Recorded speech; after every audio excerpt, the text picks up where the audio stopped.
Ça sert encore une fois cette direction artistique là où on sait où on est. On n'est pas dans du blockbuster encore une fois. Tu sens que c'est un bon gamin. Niveau de performance et d'alchimie encore une fois, je me répète, et d'écriture et de nuances. Montrez-nous un peu plus ce monde de la nuit, très bien. Putain, là aussi, la photographie. Voilà, montrez-nous ça, bien. Bien, bien. Putain, il est avec ses dialogues, avec ses jeux. Putain, faut vraiment être un putain de gros taré, de gros blaireau, hein, pour pas apprécier tout ça sur tous ces corps de métier encore une fois. Là, c'est authenticité. Hein. Ah bah non, on veut Batman. Oh bah non, voyons, y a pas assez d'action. Mais ferme ta gueule. Juste en un épisode, hein. Voilà, 60 minutes à peu près. Les propositions de jeu, les nuances de jeu qu'on a vues, ça a défoncé toutes les autres adaptations de Batman. Putain, c'est ouf.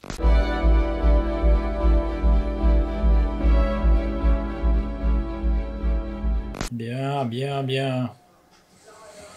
Tellement hâte de revoir son perso, ça va être intéressant. Ce qu'on peut en faire aussi avec Bruce Wayne. Est-ce qu'il va sortir un petit peu, même si je n'ai pas envie de voir le Bruce Wayne public classique. C'est bien de voir sa vie personnelle, c'est très bien. T'as une bonne colorimétrie. Oh, ces nuances là dans le marron, dans le gris, un petit peu dans le vert foncé. Oh, et l'étonnage quoi. Pas mal ces petits flashbacks. Là aussi, hein, putain, bonne tonalité de couleur. Ce marron clair un peu, ce crème. Ah, putain, intéressant, intéressant. Ah, c'est bien de replonger dans ce background là, putain. C'est bien. Vous voyez l'affiche, ils soutiennent vraiment Bella. Intéressant. Il y a eu une bonne psychologie. Hein. Putain, de leur point de vue d'y assister, putain. Ah, j'en ai des frissons, c'est ouf. Même si bon, tu ressens les CGI, mais bon, c'est pas grave. Oh, j'en ai des frissons, j'ai l'impression d'être un putain de fanboy. Mais que c'est bon. Tellement là, c'est une bonne continuité depuis le premier épisode. Hein. Oh, ouais. Et c'était intéressant, les notes. C'était pas une compo musicale catastrophique ou non, non, c'était juste des notes. Et ça, voilà, ce son, ça sert de propos, ça sert encore une fois cette direction artistique, là où on sait où on est. Hein. On n'est pas dans du blockbuster encore une fois. Hein.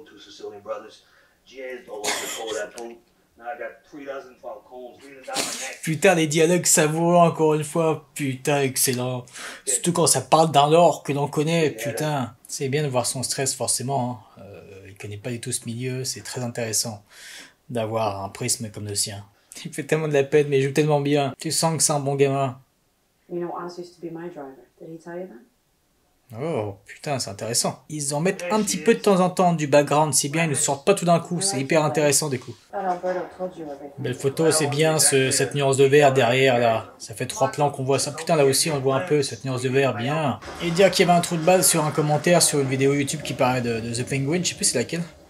Bref, qui disait, oh bah on s'éloigne beaucoup des comics. Putain, mais mec, t'as lu quoi comme comics là? Putain, c'est authentique, enfin, ça nous ramène, voilà. Du bon polar, mais avec une bonne patte. Hein, encore une fois, j'ai pas envie de recracher sur Nolan. Il a fait du bien à Batman, mais tout cet aspect marronnier, falconé, c'était assez fade. C'est bien de voir tous ces champis là, putain. Pourtant, j'ai toujours défendu chacun des réalisateurs, bon, sauf Schumacher, hein, forcément, hein, Batman Forever, Batman et Robin. Mais j'ai toujours défendu donc chaque vision d'auteur.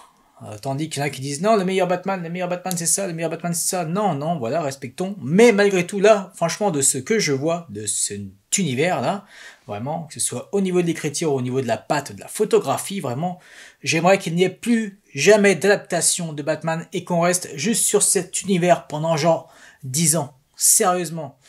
Vraiment.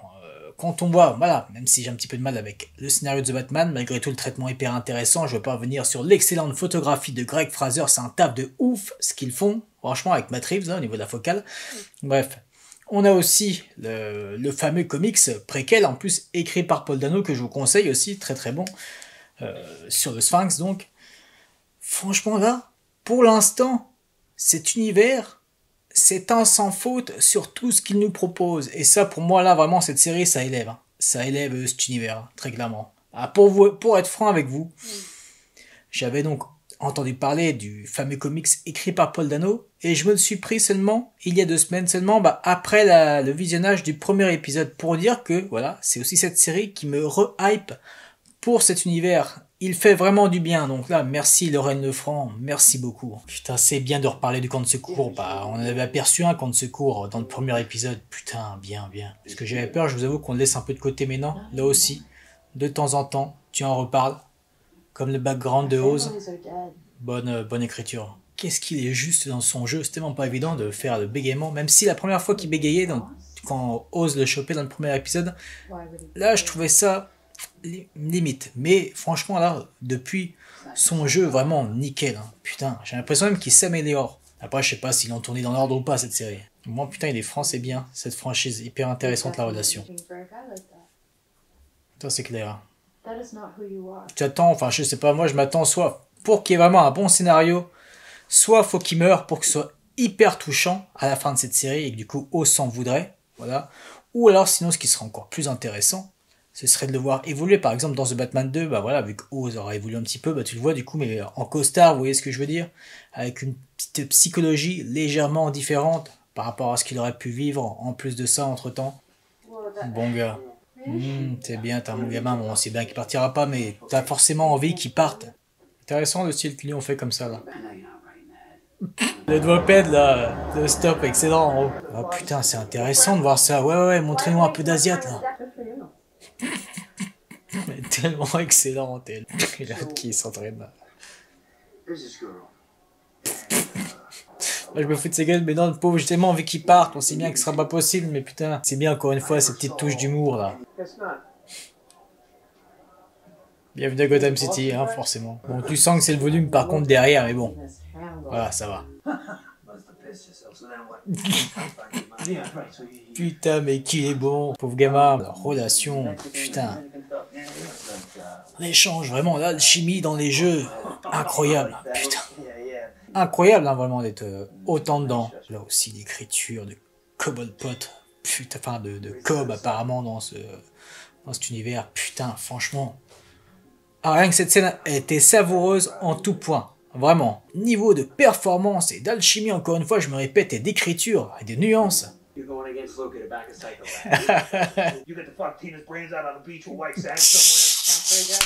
Putain, j'adore les dialogues, bordel de merde, les répliques sont tellement savoureuses. Sur une plage de sable blanc, putain.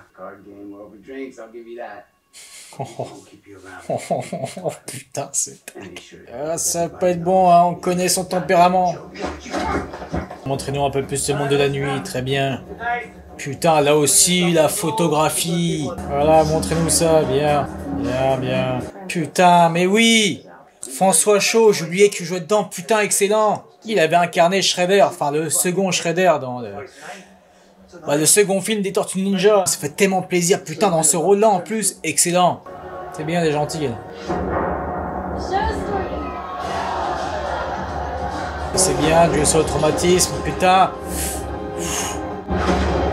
Bon, même si les CGI, hein, c'est moyen, mais c'est pas grave. Là, tu leur pardonnes. Hein. Vu comment ils se cassent tous le cul. Allez, continue encore, n'ayez pas peur pour le montage, là, encore. Allez, encore un peu plus, là. Voilà. Allez. Bien, voilà, là on y est, là. Ça fait 2 fois ou 3 fois qu'on parle du gang de Dessa. Bien, contraste de couleurs, bah déjà tout à l'heure, hein. Voilà, avec ce vert et ce orange. Avec sa voix, ce qui fait excellent. Oh, il mérite, hein, je me répète, il mérite un Emmy, hein. Putain, ouais. Ah, c'est bien que ça le touche, hein. Putain, et avec ses dialogues, avec ses jeux. Putain, faut vraiment être un putain de gros taré, de gros blaireau, hein, pour pas apprécier tout ça sur tous ces corps de métier, encore une fois. Là, c'est authenticité. Hein. Ah bah non, on veut Batman. Oh bah non, voyons, y a pas assez d'action. Mais ferme ta gueule, putain. Batman, c'est ça avant tout. Hein. Sinon, on va regarder le Batman de Schumacher. Hein. Putain, la photo, la colorimétrie, putain que ça défonce. On sait bien qu'il n'y aura pas d'argent, là. Et c'est intéressant de nous le montrer, je pensais pas qu'il irait jusque là en fait. Bien, ce parallèle de montage, putain excellent. Putain. Juste en un épisode, hein. Voilà, 60 minutes à peu près. Les propositions de jeu, les nuances de jeu qu'on a vues, ça a défoncé toutes les autres adaptations de Batman. Putain, c'est ouf. Même là, plus discret, mais là aussi, un contraste de couleurs. La photographie qu'il y a sur sa veste avec le vert derrière. La photographie un peu orange aussi qu'il y avait. Oh putain. Bien là. Putain la compo qui va crescendo. Tu m'étonnes. Alors. Pépite. Et toutes les scénaristes au féminin. Lorraine Lefranc avait écrit le premier. Ensuite, c'était deux autres scénaristes. Deux autres gonzesses. Putain, franchement, elles font ça bien, vraiment. Là, Lorraine Lefranc, ce qu'elle a fait avec tous ces scénaristes. Excellent. Moi, là, vraiment, c'est mon épisode préféré, très clairement. Et si je m'écoutais vraiment, si je n'écoutais pas la voix de la raison, je dirais que c'est carrément mon adaptation préférée, cet épisode-là. Très clairement. De Batman, hein. Vraiment. Pourtant, vous savez quels sont mes coups de cœur pour mes adaptations. Mais là, putain, c'était intense, c'était incroyable, c'était authentique à tous les niveaux. Bref, de toute façon, ça sert à rien que je me répète. Voilà. Et puis tant pis pour celles et ceux qui sont habitués à l'entertainment, qui ne savent pas apprécier. Et non, voilà, c'est comme ça. Tu peux pas forcément analyser les valeurs de plan, la photographie, les nuances, beaucoup de nuances, vraiment, énormément de nuances dans les propositions de jeu, l'écriture, vraiment plus qu'authentique. Putain, c'est... elle défonce tout. Elle défonce tout en ce qui est en termes de... J'arrive même plus à parler. D'adaptation de Batman. Après, encore une fois, chacun son prisme. Moi, putain, ça me parle. Vraiment incroyable.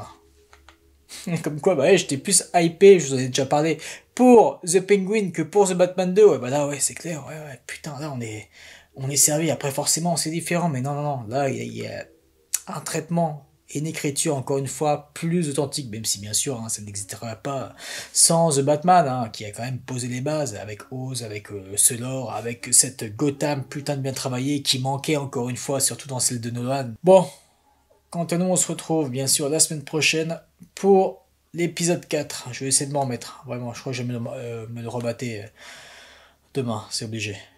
Allez, ciao!